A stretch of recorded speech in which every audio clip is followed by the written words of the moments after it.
Welcome back, everyone. This is episode 127 of the Jiu-Jitsu Dummies podcast. We are brought to you by Black Belt Digital Marketing. Anything you need to build your business on or offline, that's website design, Google ads, graphic design, printing. We can do your magazine ads, anything you need. We can absolutely help. Check us out at Black Belt Digital Marketing on Instagram, or you can check out our website, bbdigitalmarketing.com. Request a free review of your online presence today right there on the homepage. Okay, I'm Milton Campus. I'm a brown belt training out of South Florida. We got Bo behind the camera over here. Yo. And we got Christian behind the camera over there. Yo. Ben's in the bathroom somewhere. What he can hear us, right? Ben can hear us? Is it like you have the sound on in the studio? So. I'm not sure. I think he's doing a business call out back like a big grown man. A big boy? Yeah. All right, don't forget to like, comment, download, share, click that subscribe button. We'd really appreciate all the support. Joining us today is Black Belt and New Floridian, Charlie Vinch. Welcome, Charlie. Thank you, sir. You can give me a couple of minutes. We're going to do some shout outs to our sponsors, and then we're going to jump right in with you, okay? All right. All right, thank you to our friends over at Flow and Roll. All right, hands down the best. I did it this time. Friends at Flow and Roll. I didn't fuck it up. But, now I interrupted myself. Hands down the best custom gi and no-gi gear in the business. Don't believe us? Visit them on Instagram at flow_n_roll. Check out all their custom designs. They're working with academies all throughout the country, and they have an incredible pre-order program. Very little money out of pocket. You get all your stuff online. Your students can go online and purchase, and then take that money that you made online and pay for all your gear, and then you got some inventory, right? Right? That sounds pretty good as a gym owner, right? Yeah. It's a really good program. So you just kind of pay a couple $100, get things online. Your students can order there. Not for everybody. You could still do a regular order, but for a small gym or a gym just starting, it's like, I don't want to lay out $5,000, $10,000 for an order. Mm-hmm. You don't have to. Let the orders happen online, and then you take that money and you pay for it will pretty much pay for the inventory that you wind up, he ships to you. So it's just like your students have kind of helped you pay for it before they even get it. Really cool. I don't have the bag here. He even when he sends you a gi, he puts it in a Flow and Roll backpack. Oh, wow. Like a little backpack. So now, take the gi out, you start wearing the gi. Now you have the backpack. I actually use them for the gym. I put all my gloves and my water in it, go to the gym. So it's really cool. He takes care of his client. I mean, just go on. If you check out his Instagram again, Flow, at Flow_n_roll. He's always posting like new academy artwork. Like the artwork's incredible. And honestly, like the no-gi and the rash guards, like incredible. If I wasn't working with them, I probably wouldn't even wear anything else unless somebody was throwing it at us, to be honest, because it's high quality stuff. So check them out. Website is flowandroll.com, the letter N, right? Flowandroll.com. Get 20% off with code JJD on your online orders. They do embroidery on belts. You've got your no-gi stuff. You got your gis. But again, check out the pre-order program if you're a gym owner. Neutral Zone CBD. They've got some new branding. We don't have the new stuff yet, but you've got the stuff. You see it over my head. That's the CBD. Those are the CBD products they have now. They're coming out with some new gummies and some just all different products. New labeling, new logo. Check them out. You can still go to the website, neutralzonecbd.com, and get 25% off with code JJD. And, no matter if your aches and pains are coming from lifting weights at the gym or rolling on the mats, Neutral Zone has a product for you. So you find your Neutral Zone by finding the best products for your pain wellness so you can continue your active lifestyle. All right? Next up is Leao Optics. I know somebody will correct me on that. You got it? No? I don't have anything for it. Mata Leon? Right? So it's kind of... Leon? That's the way you say it, right? That's the same word, right? I think so. Yeah. My wife's Brazilian. Oh, she is? Yeah. Oh, then you should know. Yeah. Mata There you Leon. go. Leon. Okay. Somebody tried to teach me the other day. It was like the way he would. I'm like, I can't just Leao Optics. We're just going to do that. Check these out. These are so like whenever I wear something brown, say brown, got my rank from Flow and Roll, and then I got these brown ones. Christian, you want to bring that up on screen? What are these called? The Avore de Vida. I think this is what these are called, right? Oh, there you I like go. those. Avore da Vida. Really cool. Those. Bamboo. You can get your rank. You're a black belt, so you get it like this with the red, right? I want a Very pair. Cool. I don't have an extra pair of these. I have extra pairs, but I didn't bring them into the studio yet, and I feel bad. Dude. Next time you come on. Mm. So yeah, these are. I wear a black pair, and then I wear these. I keep these in the car as well. So check them out at layoutoptics.com. You get 10% off with code JJD. Last but not least, we have BioPro. BioPro Tech. You can see what let's see. We got to compare each episode. That's what happened. Working out. This is what happened. Look, oh my God, I got stung by a bee. Look at that. BioPro, right? I'm taking which one is this one? I got the BioPro and then the BioPro with Quarter Sleep. This is the Quarter Sleep. This is the nighttime one. But I take one in the morning, one at night. It's just a little vial. You're not shooting anything. It's a little vial. Put it under your tongue. Hold it for 90 seconds. Swallow. Go about your day. Helps with anti-aging, metabolism, libido. Nice. I don't have any issue with that. I'll be honest. I need something to turn mine off. At 50, at 50, like you feel it changing. I talked to a buddy of mine yesterday. He's 52, and as soon as I said something, I was telling him like this, stuff that I was taking, nothing crazy, no steroids, nothing like that. And he was like, "Oh, I don't have any problem with that." I'm like, "Listen, bro, you're 52. It's definitely not like it was before." I'm like, "Just when you're ready, just come, like, we'll check it out, and maybe we'll get you hooked up." But definitely the thing that was most notable to me was the libido, like 2 weeks in. Wow. Just like, whoa, hey, what's that? Waking up in the morning like you're 15? For real? I mean, Chris is laughing. Legit. I wouldn't say it if it wasn't true. Help you with your immune system, skin, cognition, and then again, the one with the Quarter Sleep is helping you with sleep and stress. All this with no needles, no side effects. You can check them out at bioproteintech.com and get $30 off with code JJD on regularly priced kits. I got to change that, right? So that means like the two kits, the daytime and the night one, they sometimes put them on sale for with $100 off. But if you get the kit and they're not on sale, use code JJD. Your total is going to be over $295, and that's when the code kicks in. You get $30 off. All right, so go check them out. All right, you ready, bro? Let's do it. Thank you for being patient, man. How's everything? Second visit. Second visit. You are now. When we talked to you last time, you were up in Jersey, right? Yeah. So when did you move down? So we moved down in April. So you're officially a Floridian? Yeah. How many months does it take to be? I'm June 1st I'm here 25 years. Okay. I came down when I was 25, just turned 50. June 1st is 25 years. So now I'm a Floridian. I've been now more than half my life in Florida. So now I'm a Floridian. So it's going to take a little time. It's going to take a little time. Your kids are a little different, right? They'll be, you have one or you have two? You have two, boy, girl? Right? I have 1 boy, 1 girl. Girl's older? Girl's older. How old is she? 7. And then the boy? 1. Oh, baby. Yeah. She's on the mats? Yeah, she's been training since she was 3. Yeah. How are they dealing with the move? It's fine. With the younger, the easier, right? Yeah.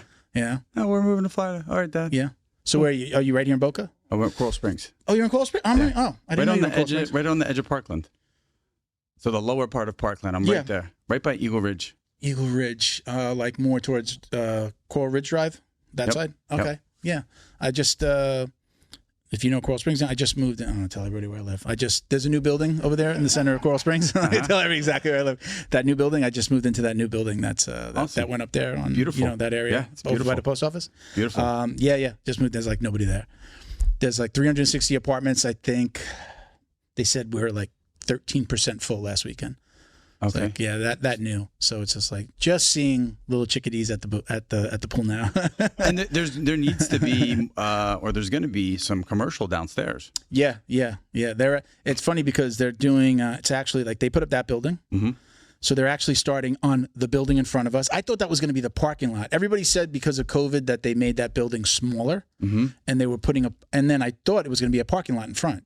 No, they're putting like the twin building right in front of it. So it's going to be 2 buildings. They're just breaking ground on it now.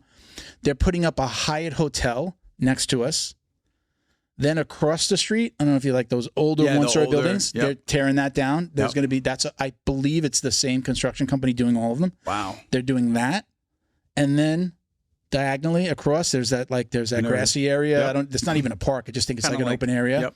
Diagonally across from that rounded building. Then they're putting another residential building on that corner. So it's like a true downtown now. That's really what they're called. I think everybody's starting to call it downtown Coral Springs. Yeah. So I'm a little. I feel like I'm early. Like it's not going to be. By the time I'm going to be buying another house, by the time it gets jumping. So, but yeah, they move quick. I frequent, like I like keeping my money. I lived in Coral Springs in a house. Recently divorced. We sold the house. I go to all these places, and I like keeping my money in Coral Springs, just, you know, restaurants and bars, and, you know, I get business meetings. I'm like, hey, come on in, we'll go over here. So, like, I'm going to Tap 42. I'm going to Miller's Ale House to watch the UFCs. Like, they have a really nice outside patio. So, like, I go to all these places. So it's like, now I can just walk across the street. That's your just hub. like, really, yeah, I like it. That's I guess it's quiet. Like, it's quiet. You know, if I want to go out, then it's like Fort Lauderdale. You got to go someplace else. But, you know, nice bars, good bar scene. You can walk to a lot of stuff now. Like, you know, they're just putting up a lot more. So welcome to Coral Springs, man. We got to go have a drink or I don't know if are you a drinker? You have a beer or you? Nah, I really don't get some drink. food. Food, yeah. We'll get some food. We'll get some lunch one day. So we were talking about used to have a podcast. I know when like I'm almost always going to listen to one podcast that you've been on before we come on together. Sure. So I searched for something I hadn't listened to before, and then I put in Charlie Vinch, and I see the Charlie Vinch podcast. I'm like, oh, we started something new because I don't think I saw it last time. And then I was like, oh, then I saw the date, so I think the last one was like in 2022. Yeah, it was probably 2022. Why'd you stop? Just hard to keep up, right?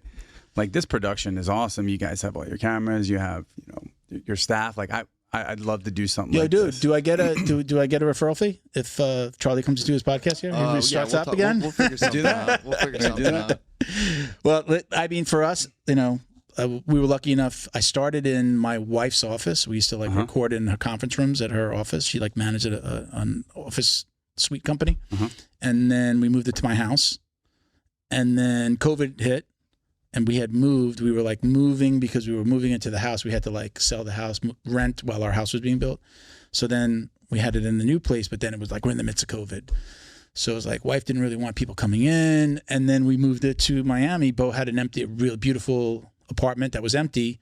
We turned the master bedroom into a podcast studio. Okay. It's like overlooking Biscayne Bay. It's beautiful. So people would come and be like, what the fuck is this? Like, you know, because I'd say come to the studio, but then they come to this residential building. But that was like, this is I like this. It's closer for me. You know, it was an hour drive. It's not even a half-hour drive here. And this is a cool setup. I like it. You know, we're going to it's a little easier to have more people come in. We were talking about the next podcast. We're going to do like the next one's going to be a blue belt roundtable. So it's me and another brown belt that I train with, and then we're going to have a bunch of blue belts that we're constantly beating up on, so that they can attack us verbally on the podcast. So yeah, this is like a really good setup to bring in like 5 or more people. You know? This is beautiful. Yeah, I mean, I wish I had this. Yeah, maybe I'd do it. And then if I didn't have to do any of the uploading or any of this, I mean, dude, that's the hardest part about anything, right? Like when you're off on a venture, we were talking about businesses and different things. It's sometimes you got to do things you don't want to do. But then there's a certain point where it's like, if you're not good at that thing, you probably shouldn't do it. You just pay somebody else to do it so you can become more productive at the thing you're actually good at. Yeah. And this is where gym owners get it. Yeah. Wrong. No, this is the perfect setup for that. I do own a marketing company. So like my daughter's, creating like the questions post, and then she'll do the launch. She'll have the she manages the graphic design team that does that stuff. So I do have that help. I have that back end of my marketing company that can help with the stuff. So yeah, it does make it easier. I think the downfall of most podcasts is I think most people launch it and they just think it's going to go viral, man. Yeah. It's going to go viral. People are going to love me.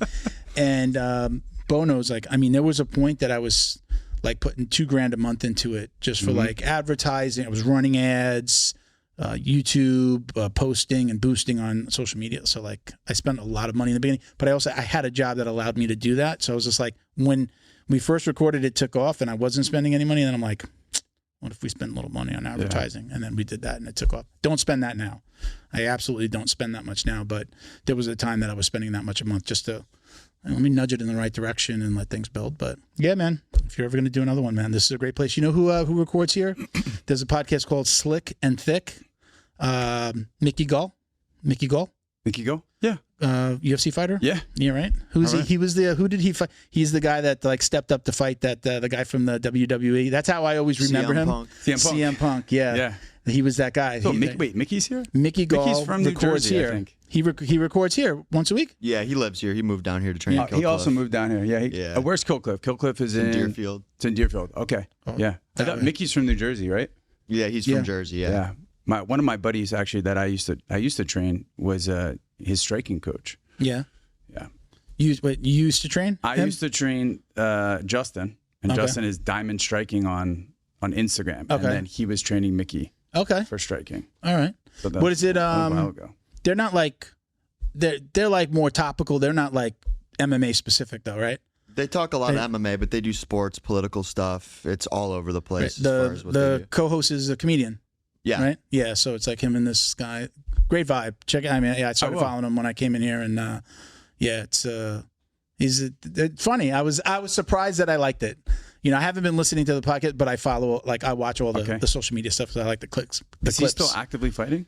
I don't know. Is he? Yeah. Yeah, he's coming off an injury, big back injury, but he'll be fighting. He's still contracted with the UFC. He'll be Like, fighting he's a in gamer December. though. Like, he's like right. He's like, I'll take on all comers. Right. How old is Oh he? yeah, Yeah. he's 31. Yeah. Okay. I was training so with he's him still young. last night, actually. Yeah. What's that? Boxing. I was boxing sparring with him last Nice. night. Oh yeah. actually, yeah. Is that why your nose here, is or red? did you go someplace? Oh yeah, yeah, yeah. So I come in here, I meet these guys, they show me the studio, and you know, he undersold himself. So he's just like, yeah, you know, I train a little bit, and I'm like, okay, well, you know, okay. So then I see his like social media after a couple of weeks. I didn't even like realize right away, and I came in and I'm like, he's like knocking out guys in a freaking octagon over here in like amateur fights with no pads up north. Where is it, Ohio? Yeah, they don't have. Look at I'm pumping him up. I'm pumping him up. Hey, UFC, we got to sign.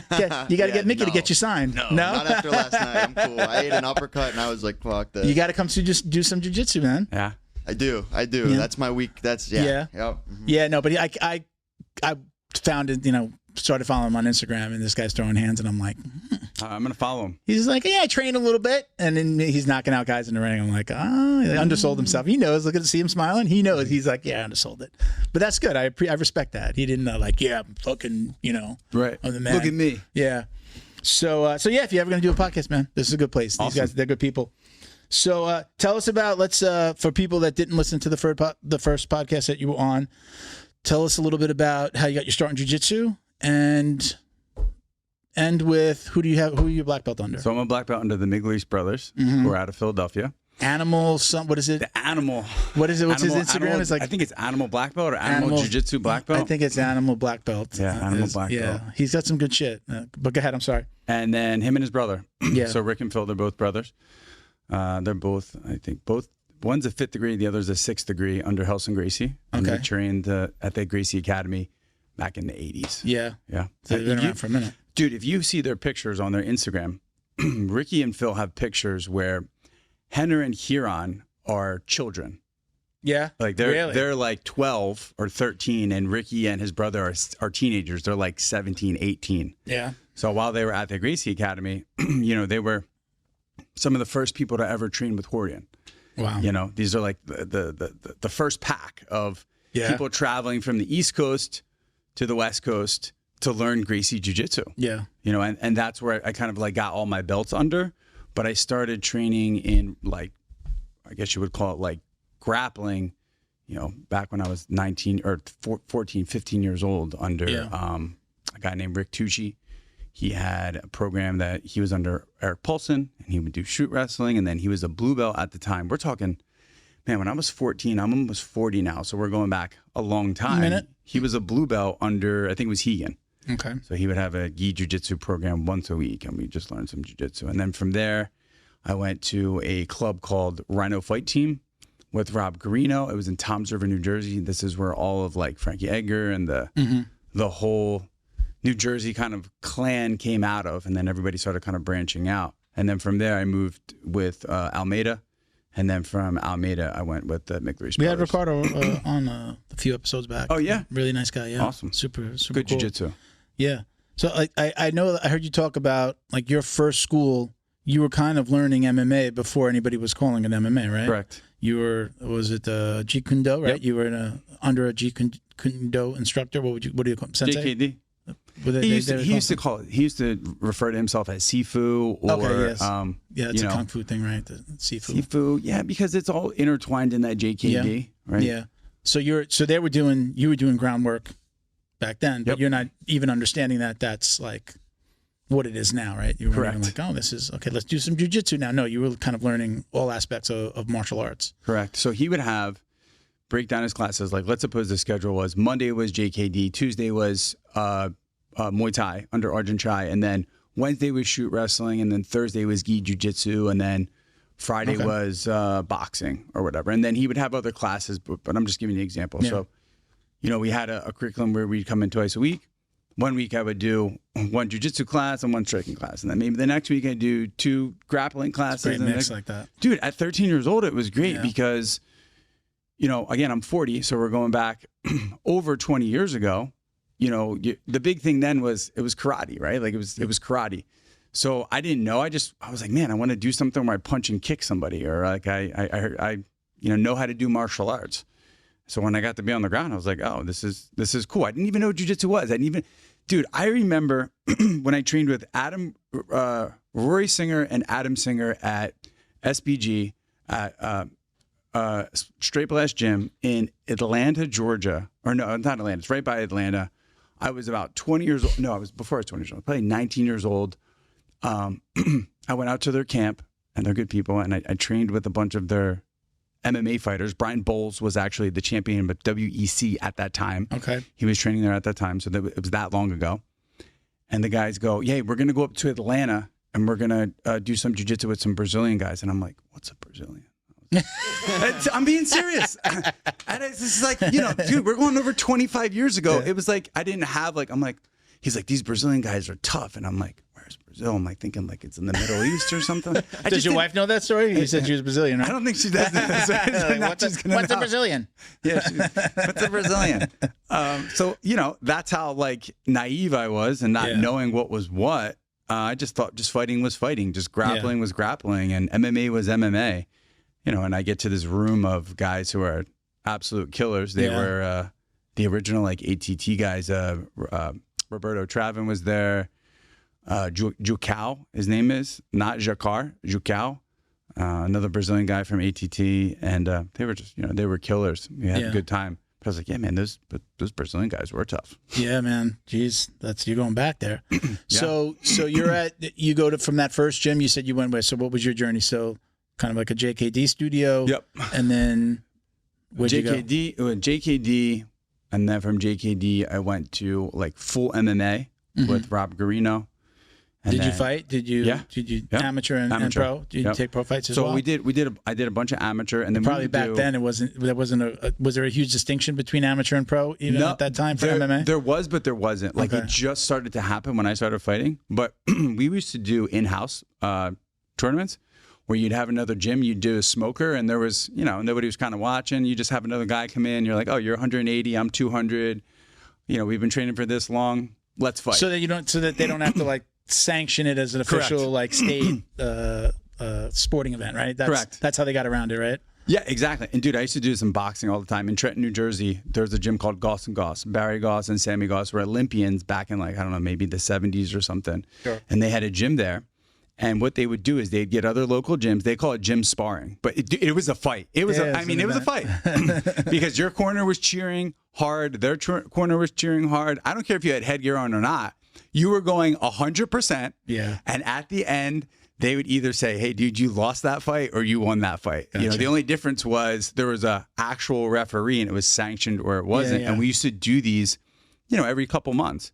You have a guy come over from another local gym or PA or Philly. They'd come over and they'd call it gym sparring, but it was a fight. What did you call them? Like a smoke? What did you say? It was called a smoker? In the MMA world, they call it a smoker. In the boxing world, they just call it like gym sparring, like where you bring in another gym and spar with another gym. Gotcha. I consider that a real fight. Yeah. So you have some. So you fight. You do these fights. Those were your amateur, and then.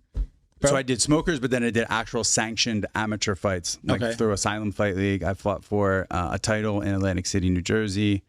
We also did some fights in South Jersey. So those were like sanctioned amateur fights, but I never did like the pro circuit of MMA. And then what happens there? Where did your journey take you? So after I did a couple amateur fights, I was going for like pro, right? And I really wanted to go pro before I went amateur, right? You're always like, yeah, I'm ready for that pro fight. And it's like, dude, I'm glad my coaches were smart at the time, right? And they were like, you don't need to go pro. You just need more amateur fights before you go pro. Going pro is just a word. It's just a title. Like you're going to be, if you can't kick ass and the amateur's really good, it's going to be really hard to kick ass in the pros. So I transitioned from the mixed martial arts MMA with Rob Garino to with the Miglerese brothers. And then once I started going there, I started incorporating more like actual jiu-jitsu, like learning it from the base of, you know, how to train with the gi and really good jiu-jitsu at that, right? And then I had the hip injury. Double hip replacement, Double right? hip replacement. I had 2 double hip surgeries. How old are you at that time? So that was 8 years ago. My first one was seven years ago or so. I had double hip resurfacing because my cartilage was messed up in my hips, and that didn't work.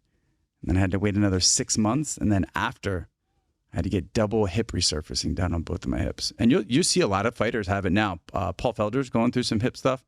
John Wayne Parr had hip Felder resurfacing. basically like retire because of that? I don't know. I just saw him post something on Instagram that he's having hip issues. Yeah. And I wrote to him, I was like, dude, if you need help, because he's from Philly. He knows a lot of the same people I do. I was like, dude, if you need help, let me know. I've been through this journey of, you know, what it is for the hips. And then there's a lot of difference between a replacement and resurfacing. Okay. And if you really want to get into it, we can. So do you have that done at the same? So you go the first time for your hips, and it's what? Just one on both? Same time. You could choose to do one at a time. Yeah, but he's like, listen, if you got it in one, you got it in the other. Let's just do both. But then now can you walk? Are you in a wheelchair? Really. No, I'm in a walker. I'm in a walker. You're oh, Jesus. I'm in a walker. Like super painful? Horrible. How long? Not walking? Well, how long like before you're like, okay, I'm starting to feel better? Like 6 months. Oh, shit. That's the first time. That's the double hip resurfacing took over a year before I was like, man, I feel like good. I can like squat down and feel you're talking about the second time. So okay, the first time it's resurfacing. Yep. No, first time is cartilage repair. Repair. What's the difference between that and the resurfacing? So, can we pull up a picture on that? Yeah. Is that cool? Yeah, sure. All right. So, if you look up, just pull up like femoral head, right? Like femoral head, and then you'll see like an X-ray. And that way I can kind of see if I can explain this. I became somewhat of a doctor. I was going to say you're a freaking pro. I became somewhat of a doctor. Yeah. So you'll see like, okay, so you see femoral head there, right? And then once you look at the femoral head, like go to the picture that you can see the pelvis too. Like the top one. I think there's like one in the middle. Right. One more. Yeah. Click on that. See if you can blow that up. So, yeah, no problem. So I'll see if I can like explain it through here. So like this is your femoral head, right? And then you have your pelvis above, and then in between your pelvis and your femoral head, you have cartilage. And what that cartilage does is allows your hip to move freely, right? So what had happened was the cartilage started getting like, there you go. There it is. Okay, so you see the femoral head, how close it is to the hip, the pelvis? Again, I'm not an x-ray reader here, but the closer it is to the pelvis, the more it shows there's no cartilage left. Sure. So once there's no cartilage, you become bone on bone. Once you're bone on bone, every time you take a step, you feel like you have an electric shock go through your body. Really? And dude, it's wicked. That bad? It's fucking awful. You can't even walk sometimes. Yeah. I mean, just imagine bone on bone and you're like, it's like that, right? So the first one, he was like, oh, well, there's enough in there. All the flaps that kind of came under the femoral head here that rolled underneath. He goes, I'm going to peel them back and we'll staple them. And he goes, you're going to be good to go. I was like, cool. So, 3 months later, I'm like, dude, this thing really hurts. He's like, you got to do more PT and this and that. I'm like, okay. Go through the PT thing.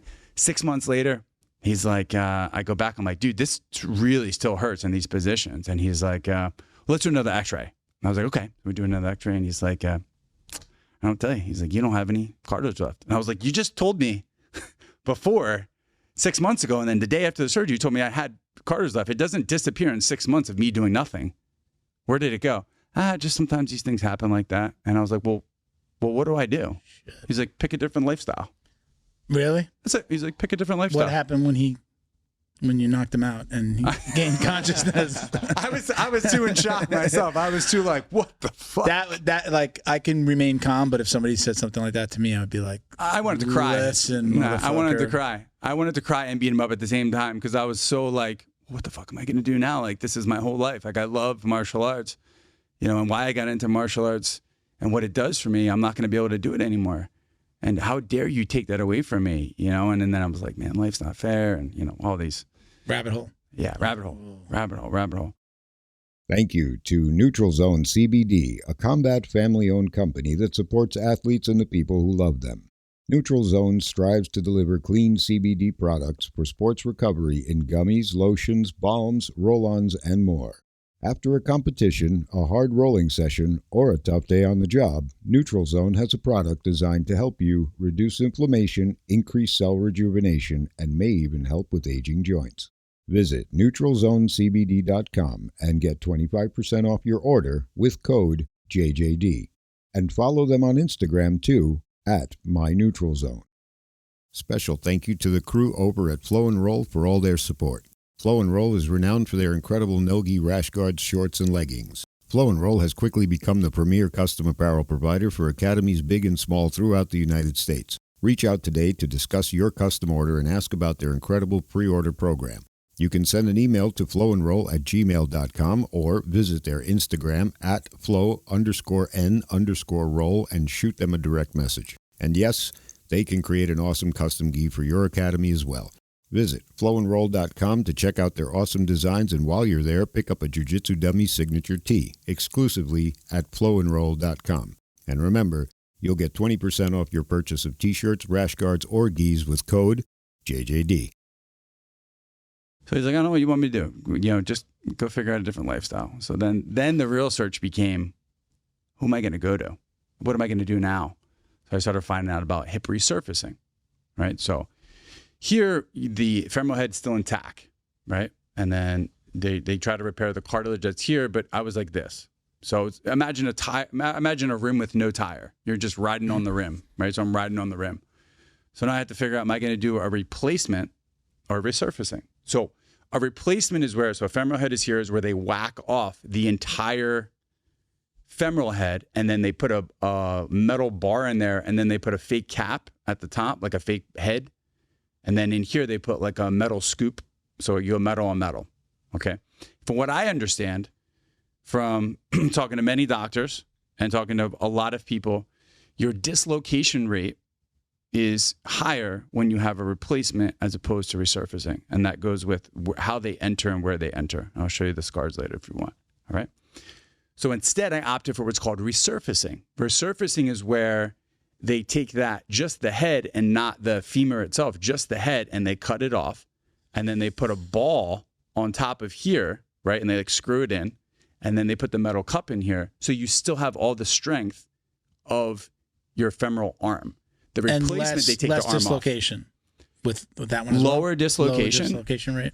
Lower dislocation rate. And then also depending on the interior-exterior approach that they take. So do they go in through the back or do they go in through this side? And this is what I understand from the doctor that I got it done in NYC was, he's like, listen, my dislocation rate is like 0. And he goes, you're young, you're strong, you're going to rebuild yourself. You're going to be great. He's like, I can't guarantee it. He's like, but from my experience, you're going to do good. He's like, you can go back. So you went with that second option? I went with that second option. I mean, I really... On both? On both. I mean, so we got to the point that after I had that meeting with him, I would go to other surgeons, and it was like anything else in life. When it rains, it pours. I go to these other doctors, and I go to them and be like, hey, I was at blah, blah, blah, blah, blah in Philadelphia. I had this surgery done. I need some help on a revision. And most doctors will not touch revisions. What they'll say is, they're just like, no, I'm not going to do that. They're like, nah, that guy worked on it. He's like, I don't do revisions. It's like you're fixing somebody else's mistake. And kind of like you can't fix it, if you can't fix it, then it's his fault. It's still the second guy's fault because you couldn't fix what the first guy fucked up. Correct. So not a lot of people will take on revisions. So I was just going doctor after doctor, like, nah, I won't do it. And other guys were like, nah, you got to pick a different lifestyle. They're like, I think you're too young for a replacement. They're like, I wouldn't do it. I would just do something else. So I got desperate, man. And I was like, I need to find out what I'm going to do here. If I'm going to be a martial artist, if I'm going to do what I love and pursue of opening up a school. This is before I had a school. So I found a guy in New York City. One of my friends, Eric Reyes, had resurfacing done on one of his hips. And he's like, dude, listen, this is the best thing I ever did for myself. You need to go here and see this guy, Dr. Marwin. I'm like, okay. So I saw him. He's like, listen, I can't guarantee that any of this is going to go away. He's like, but my success rate is pretty high. He's like, you got to flip the coin. You're going to either risk this and get better. Or he's like, dude, listen, if you can tolerate the pain and not do the activities that you're doing, he's like, just ride it out for the next 5, 6. You're married at this time? Are you married? But when this is happening, are you single? I don't think I was married yet. I don't think I was married, but my wife now, she was my girlfriend at the time. Yeah. So is she like you have somebody to talk to about these decisions, because that's kind of like if you're just like a single guy making these decisions without like really being able to bounce it off somebody. It's like freaking, it's a nightmare already. Of course. And then it's like you're just shouldering this yourself without like a significant other to kind of like lean on a little bit. It's even worse. For sure. Right? So, okay. So fast forward now, you have both surgeries done, or you have both hips. Yep. What is it called again? Resurfaced. Yeah. And what happens? My wife is totally supportive of it. I took this leap of faith. I really thought to myself, I said, because I came out of the doctor's office and I remember being in New York City, and I think I talked about this on another podcast, and I was sitting somewhere in Midtown or wherever it was, and I just sat down. I was like crying by myself, and I wasn't really too worried about anybody kind of looking at me. I was just like, what the fuck am I going to do now? Like, this is everything to me, my martial arts, my training, to why I got into martial arts. And now it's all being taken away from me. So I was like, all right. Do you own a gym at that time too? No, nothing. So you're just training with somebody else? I'm just training with somebody else. I didn't even have a job then. There was nothing. This was the training was the job? Training was the job, kind of. I was working for a catering company, and then, practicing here and there. Just nothing that was bringing in real income per se. Sure. But my goal was to open up my own place, especially after the injury, because I found out I like teaching a lot. So I was like, okay, the goal is to open up my own place. But how am I going to open up my own place when I have two messed up hips, right? Got a walker. Hey, guys. Yeah. Shrimp. Yeah. Shrimp down the mat. You do that. You do that. No, move your hips that way. Show me, coach. I can't. Wow. So I was crying outside, and I thought to myself, it's like the rocking chair theory. I was like, if I'm older and I'm going through this situation, and I know that I didn't take this chance, will I be happy with the chance not have taken it? And the answer was no. I was like, fuck it. We're going to go in, just going to fail forward. Whatever happens, happens. I'm going to take this leap of faith. I was like on the way into surgery that morning into New York City for the double hip replacement. I was like throwing up. I was so nervous. I was totally out of myself. I mean, I elected to do this. I elected to get double hip resurfacing, knowing that I won't be able to walk correctly for like 3 months. I won't be able to go to the bathroom myself. Somebody will have to bathe me. My poor wife has to take care of it. You can't even, can I curse on here? Yeah, absolutely. Dude, when you're on pain pills, you can't shit for weeks. Okay? Get backed up. You feel fucking hard. I ran fevers of like 105. I had to go back to the hospital because I thought I had an infection in my hips. I mean, just imagine, I elected to not walk, to not be able to shit, for my wife to help me to go to the bathroom and bathe me for 3 months. Over 3 months, man. It was like one of the worst times of my life. I elected to do that. Wow. It's like you're electing yourself for pain in hopes that after you're going to see the light. And I did. So there was a lot of things that I did during that time, to really help me. But to answer your other question, you said, how long did it take before I felt really good? I felt fucking horrible for months, man. Yeah. Yeah. You can't walk. Just imagine. Go home, lay down in your bed, and act like you can't move your hips or your pelvis. Go ahead, try it. Just try it. You can't get up, go to the bathroom. Nightmare. You got to pee in a plastic. Catheter, right? Yeah. Catheter. No, just like a plastic bin. You're running a fever constantly. You can't eat anything. You can't go to the bathroom. It's wicked, dude. So when did you realize? Okay, were there times during that process you're like, I understand. I'm not gonna be able to train. This is it. Yeah. What are you thinking about? What are you gonna do with the rest of your life? What am I gonna do the rest of my life? I just go to another job. I'll go work for the county. I'll go do something different. And one of my friends during the time was like, hey man, your mind needs to be stronger than your body right now, because your body can't be strong. And I'm like, I know, I'm fucking weak as shit. And he's like, your mind needs to be stronger than your body. And I'm like, he's right. So this is where I started like doing that black belt mindset thing, the program that I have, where it's like, I wake up every fucking morning and I put on pumping iron, or I put on some motivational thing, and I'm in a lawn chair in my fucking living room, picking up 2-pound weights and doing this motion. It sounds funny to me now, but during that time, I haven't eaten in a fucking week. I'm dehydrated. I can't move my hips. I'm pumping iron, and all I'm thinking about is in my mind is like how strong I'm going to be, how good I feel, how much better I'm going to be. So I'm like priming myself for success later. Even though my body is weak, I'm priming my mind, and I did it every fucking day. Yeah. I did it every day. Because what I was feeding my mind was telling my body. And that's when I started doing this whole like mental thing of black belt mindset and priming myself and setting myself up for success, right? Because whether we know it or not, we're priming ourselves every single day. Every time you pick up your phone, every time you talk to somebody, every time you look at the news, every time you look at something, you're priming yourself for that thing. So I had to take my focus and put it on the positive of like how I'm going to make myself better and stronger. And I made myself better and stronger, no matter if I had a bad day or not. If I had a bad day, I was like, man, this is a fucking bad day. But I held a little bit of faith of like, all right, it was a fucking bad day. All good. I had a shitty day. I make it, I do my best. And just tomorrow I get up and I fucking do it again. We talked on the last episode about the power of the secret. I don't know if you know, like the book, The Secret, right? So it's, you become what you attract, right? You are a good person and a positive person. You're going to attract those people. If you're a negative person, you're going to attract negative people that are going to feed that. Yeah, I knew I was right. That is shit, right? Like you're just going to, those people usually tend to like form groups. So, essentially you positive thinking, right? You positive thinking, get your mind in the right place. And, you set yourself on a path to success and to being that in the future. How long did it take before you were actually able to like really start to walk around? More than positive thinking, because I'm big on Tony Robbins. I don't know if any of your viewers are, but he will say the same thing. Positive thinking is bullshit. It's affirmations and you feel it in your body. When you go do jiu-jitsu and you punch a bag, you do jiu-jitsu, you're doing the affirmation of the movement and you're talking about it and you're doing it, okay? Thinking is just thinking. Okay? If you're thinking it and doing it, now it's in your body. Now you can feel it, right? Think about when you've made a move to do something drastic in your life. We all have. You felt confident because you could feel it. You're like, okay, you know what? I'm going to do this because I can feel it, and I'm going to do it because I have like this little feeling, whether it's big or small. You're like, I know I have this feeling that I can do this thing, or I can take that leap of faith. Like I have that tiny bit of feeling that like, I'm going to make it work. Right? Am I right or am I wrong? Yeah, absolutely. Yeah. Right. So it's more of a feeling, not the thinking, but the thinking can prime you for the feeling, right? What you think and then you feel. Motion creates emotion.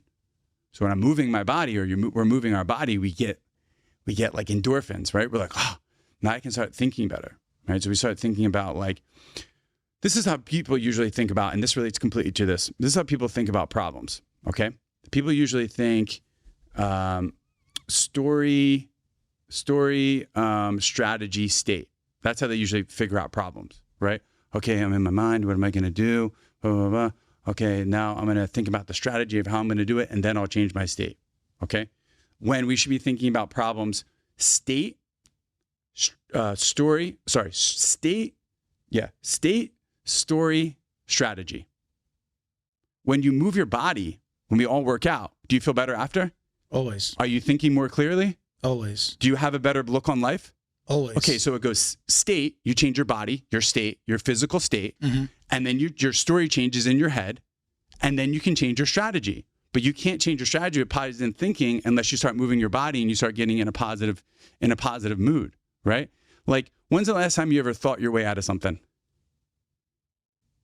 Like completely just thought your way out of it. You're like, I sat there for 4 hours and I thought my way out of it. No, not like a real world problem. When does it really happen? You're walking after jiu-jitsu.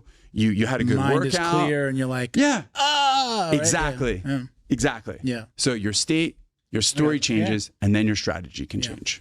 With jiu-jitsu, like my coach is always talking about like, there's, we joke and we call it him now, but he's just like, there's that little guy on your shoulder when like you're, okay, it's time to get ready for jiu-jitsu, time to go. And it's like, there's that little guy that's like, I can miss today. Yeah. Right. Or, oh man, I just ate.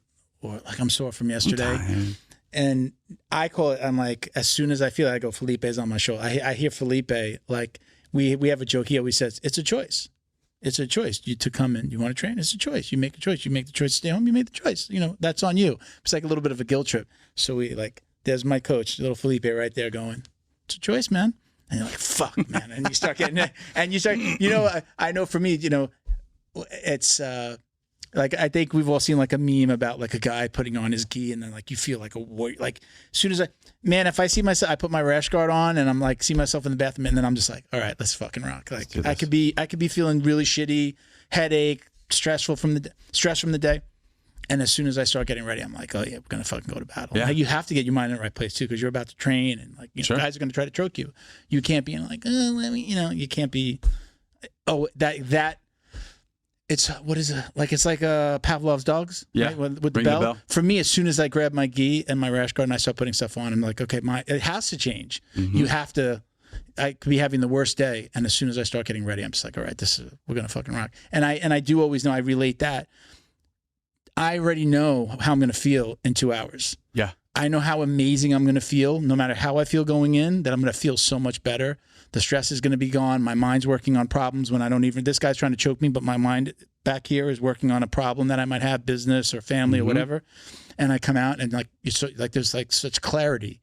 Correct. Right. In those things, right? It's like, it kind of like takes, it's like Windexing the brain. It's like let's get all this bullshit out of the way, make everything clear. And then you come out of that. Right. Yeah. And even if you have a bad training session, there's those jokes about like, driving all the way home with like the radio off, like, you know, even in those moments, so like there's such clarity around your other problems. Yeah, you might have gotten your ass handed, you might have been the nail that day, but there's still so much clarity around it. I know for me that's how it works. I mean, it doesn't matter how good or bad the training was. I feel way better that I did it. Yes, and it's just like another notch. Because you change your state, right? Yeah, absolutely. Yeah, your state changes, and now your story changes, and now you can start changing your strategy on how you're thinking about that thing. So you get back. So okay, so. Post-surgery, you get back to, do you go right into opening a gym? Or do you go back to training? When does your first gym come about? So probably about 6 or 8 months after, starting to go around the corner. I'm like, okay, time to open up the gym. I'm starting to feel good. Not like, 100% good jumping up and down. You did not have a gym before the surgery? No. Okay. Nothing. So I borrowed $2,000 from my dad, put down... the first month on this really shitty shopping center. I put down the first month because the landlord was like, just give me first month. And I'm like, all right, cool. He drew up a 12-month contract. We signed it, and then I put the mats in and put a credit card down, put in the mats, and that was it. And you're off. And then we were off. It wasn't smooth off, but I was off. Yeah. Yeah. What's going on down here now? Are you actively opening? searching for a spot, looking for a place? Where are you going to be? Are you going to stay in Boca, or? I think there's a spot in Coral Springs. I'm sorry, I keep on saying Boca because I think when we originally spoke, you said you were moving to Boca. Correct. Okay, so that's what I had in my mind. So say Coral Springs. So where do you think you're going to be? You're going to try to be out close to the house? Close to Parkland. Yeah. There's nothing really up by Parkland. There's no jiu-jitsu though. Yeah, because commercial real estate is so scarce. There's nothing over there and to open. It's expensive. And it's expensive. And then Parkland's expensive. But there's nothing actually in Parkland itself because, as you know, a commercial in Parkland is only that one little spot. But then everything on the outskirts, near Wiles and everything else, that's where there's opportunity. But nobody has anything, in my opinion, that is really catering to everybody. Sure. I mean, a lot of when you say everybody, you mean like different disciplines? Different disciplines, but also no gi. Okay. I've researched. I went to different gyms. I talked to people. They maybe do one gi 1 day a week, no gi 1 day a week. Nobody else does striking. Nobody else does combatives. Nobody else does street week. Yeah, I think like everything's American Top Team has the monopoly, or I shouldn't say, they had the monopoly pre-COVID at the HQ. Yeah, because you had amateurs could go in, kids. They had a kids program, amateur program, right? That stopped. Okay. During COVID, they never went back to opening up to the public. That's a problem. So now that definitely changed in the area. And again, for our area, you're talking about Coconut Creek, Coral Springs, right? Parkland, right? Yeah. There is you have to go, I think, a lot further north and south to find anybody that's mixing everything up. Correct. That's got programs that introduce kids to jiu-jitsu. I always say we're super bougie. We think it's like the best martial art. Like people that just do jiu-jitsu. My first gym, we were doing Muay Thai, we were doing stand-up, we were doing MMA days. Gloves on, a little ground and pound. We took it easy on the ground. Like once you get to the ground, okay, now work on your jiu-jitsu, a little less, ground and pound. But hey, Bo, you looking for the bathroom? No? Okay. So my first, so I came from that environment, and then when I left that gym closed, I found another gym, and we're jiu-jitsu specific. Now I do miss, kind of the stand-up side of things, but I'm also at 50, like getting hit in the face, coming out with a black eye, or, just fucking, to have to be running a business and talking to clients online, you got a fucking black eye. I could do without that, although I do miss it. But I've always had like a punching bag that I just hit on my own for like exercise. I'm not trying to go train to be in the cage, just doing it for myself, for the exercise, self-defense. But I miss that. But you're right that there's not a lot of that, not in this, like these 3-4 towns in this area. You have to go like down Davie, Sunrise, like a lot of American Top teams that are spread out. They do their stand-up programs. I think they opened, there's an American Top team and there's one that opened, that's not Deerfield. There's already one in Deerfield. I believe there's one that opened like Coconut Creek or Coral Springs, right? Christian saying, yeah. Okay. Yeah, there's one in like Creek now that was like, okay, we're not taking any more, we're not doing, anything open to the public anymore. And then they opened that gym. I think they specifically like, hey, bro, like open a gym. Got ya. Like they had a guy, I don't know his name, but so now there's an American Top team that I believe is doing like all of those things. Got ya. So yeah, so like I know like down in Sunrise, Robert Kroll, he was just at this last UFC. I forget who's his fighter. I forget who his fighter is. He had some young kid that was I think on the prelims. He's got an American Top team location. I think he's American Top team Sunrise. Even though, like he's moved around from Davie, but I think it's always been called Sunrise. So like he's part of American Top team, but he has a place where he's at the cage and gym. His son fought, but he's like big. I don't know. Do you know Roger Kroll? No. Yeah, but like he does a lot of the stand up for American Top team, and I know like he's he trains guys at HQ as well. But like I mean that's like you gotta find it. Yeah, you gotta know where to put it. I know there's A&M. My buddy runs a jiu-jitsu program there. It's the old Sanford MMA down here in Fort Lauderdale. Okay. But it's kind of like you rent the mat. Like he rents the mat for his jiu-jitsu.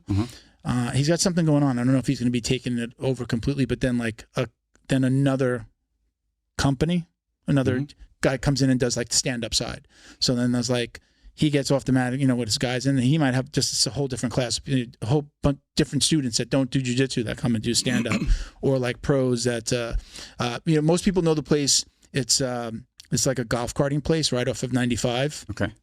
Called Extreme Action Park, but it's a big, huge. I know where it is. Right. Yep. So down there, it used to be like something 360 and Sanford MMA, but like people know, like they go there. The Arte Suaves are there.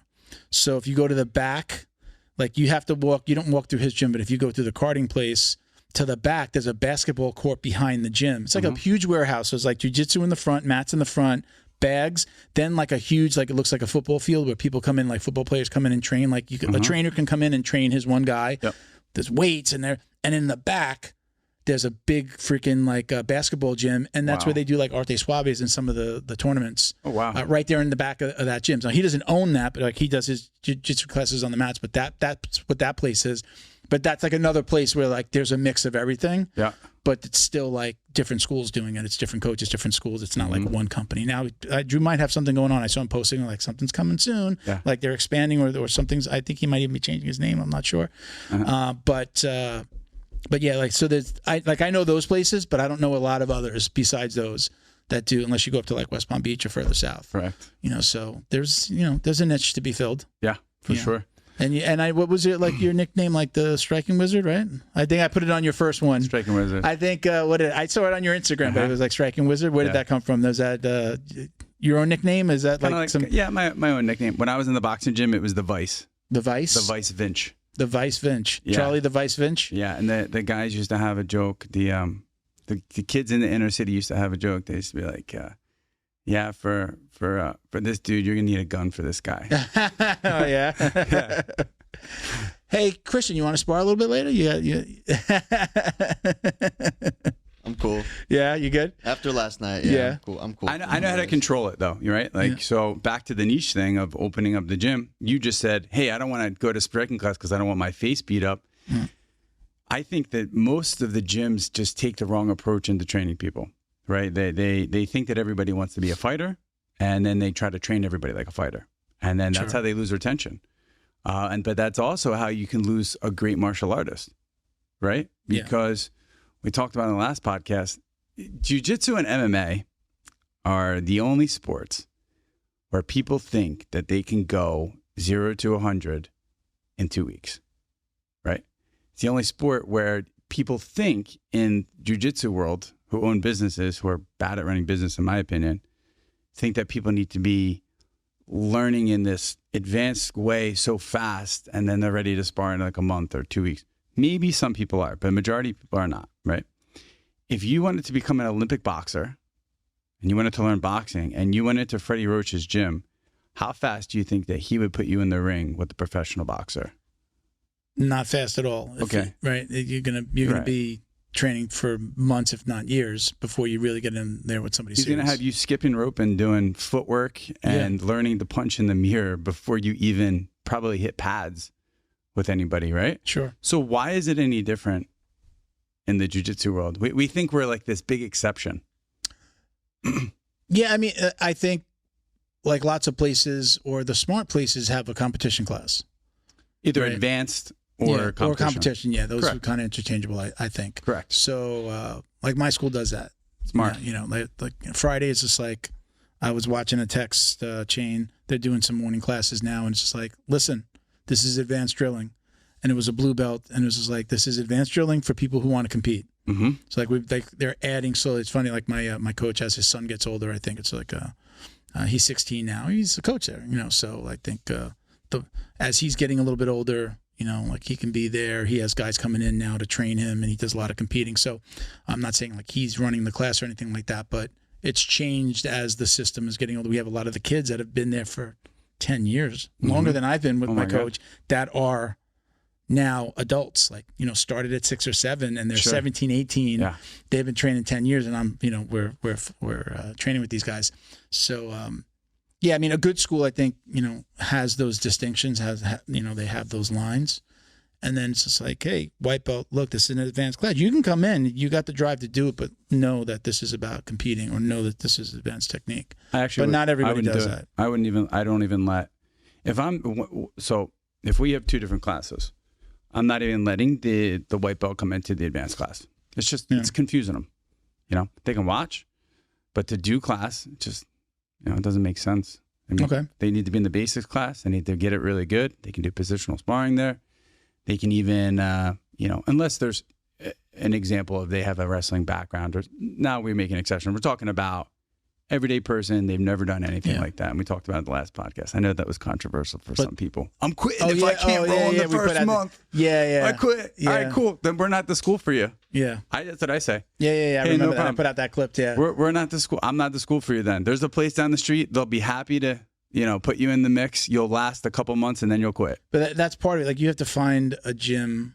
You are paying. You are the student. Amen. You have to find the gym that is right for you. Correct. And you also, as a gym owner, get to say, we're not the right gym for you, right? Like, if you have a student that's in there just fucking like trying to throw flying arm bars on the new on the trial guy, or in your case, if they're doing striking, you know, trying to knock some new guy's head off, or fighting hard with a girl, you know. We had that incident. You know, I remember being in a place where I was learning Muay Thai. The very first gym I went to before I was even doing Jiu-Jitsu, I did Muay Thai. They had a ring.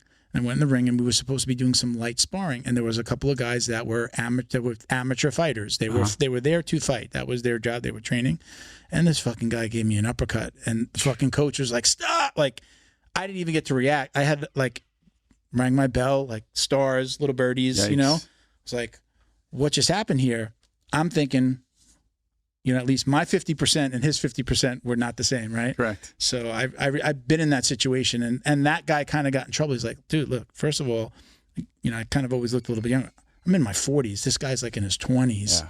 He's trying to take my head off, but, you know, he's just, I kind of think the guy was just an asshole. He was trying to take advantage of the situation. Like, I'm just going to fucking knock these guys around, you know?